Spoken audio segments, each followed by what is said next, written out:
Bonjour à tous. Alors comme ça, on prépare une petite virée dans la magnifique ville d'Albi? C'est un choix excellent. On va voir ensemble comment rendre la préparation aussi sympa que le voyage lui-même, juste avec quelques astuces toutes simples. Ah, on connaît ça. Ce moment où l'excitation de découvrir un lieu classé à l'UNESCO se mélange un peu avec le petit stress de l'organisation.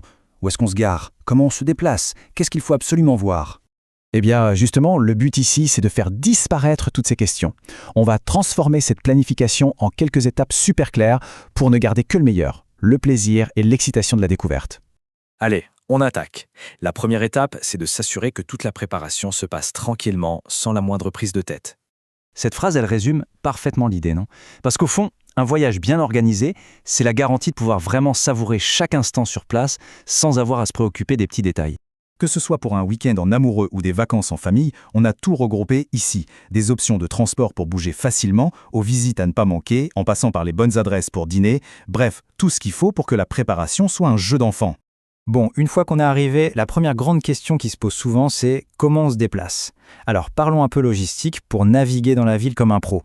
C'est vrai que c'est souvent un petit défi quand on arrive dans une ville qu'on ne connaît pas. Comprendre le réseau de transport, ça peut faire un peu peur. Mais la bonne nouvelle, c'est qu'à Albi, la solution est vraiment simple.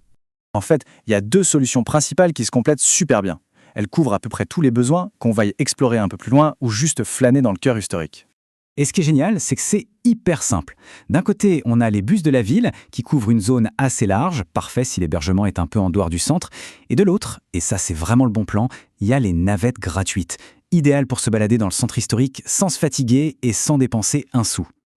Ok, la logistique, c'est fait. Maintenant, on passe à ce qui est vraiment fun, l'expérience. Qu'est-ce qu'on voit, qu'est-ce qu'on fait et, évidemment, qu'est-ce qu'on goûte? Imaginez un peu la journée parfaite à Albi. On commence par explorer les trésors de la ville grâce au guide découverte, un vrai petit compagnon de route. Ensuite, on se plonge dans l'ambiance locale en jetant un œil à l'agenda des événements, un marché, un petit concert.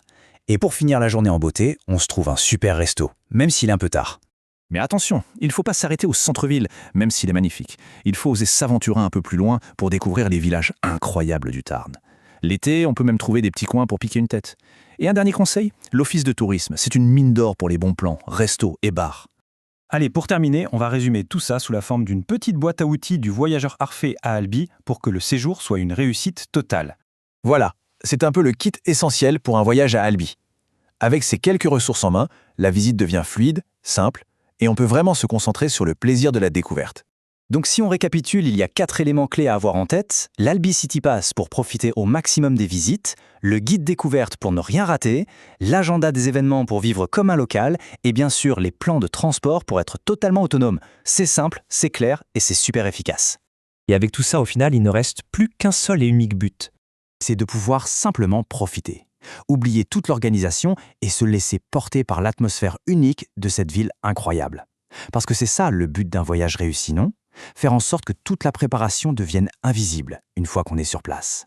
Et voilà, la préparation est derrière nous. Maintenant, place à l'aventure. La seule question qui reste, c'est par quel petit trésor caché d'Albi va-t-on commencer l'exploration?